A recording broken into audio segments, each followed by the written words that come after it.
வணக்கம். நாம உணவு திருவிழாவில் சமைத்த உணவு, சமைக்காத உணவு இரண்டையும் பார்த்தோம். உணவோட நம்ம பயன் என்ன, உணவு எந்தெந்த முறைகள்லாம் கிடைக்குது, நமக்கு தேவையான உணவை நாம் எவ்வாறு பெறுகிறோம் என்றெல்லாம் பார்த்தோம் இல்லையா.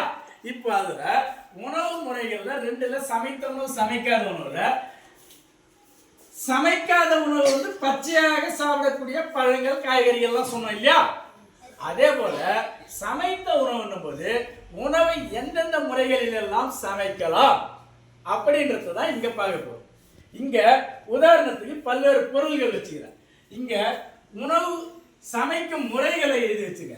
என்னன்னா கொதிக்க வைத்தல், நீராவியில் வேக வைத்தல், பொரித்தல், வறுத்தல், அனலில் வேக வைத்தல், இந்த மாதிரி முறைகள் இருக்கு. இந்த முறைகள்ல இங்க உள்ள பொருள்கள் வந்து எந்த முறையில உணவு செஞ்சிருக்காங்க அப்படின்றத இப்ப நான் யாரை கூப்பிடுறேனோ அவங்க வந்து அதை சொல்லணும். சரியா? பாப்பா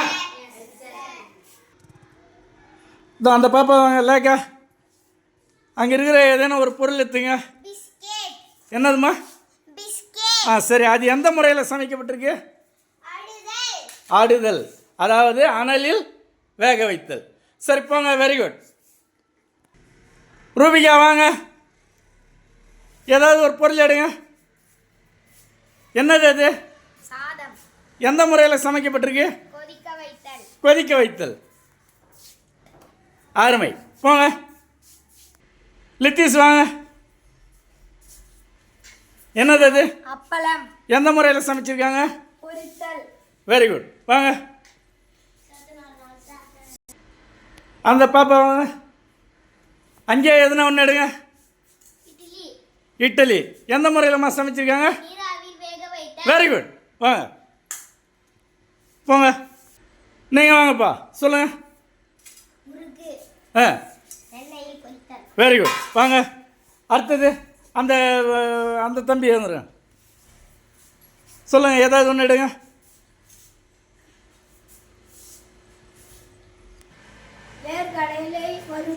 வாங்க போங்க. நீங்கள் வாங்கம்மா விஜயலட்சுமி. பூரி. பொரித்தல். அருமை. நீங்கள் எடுமா அந்த காய்கறி எடுத்து சொல்லுங்க. முருங்கைக்காய் குழம்பு. என்ன முறை?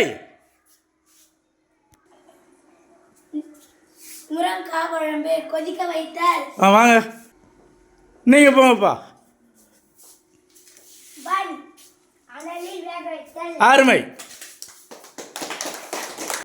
நீங்க வாங்கம்மா.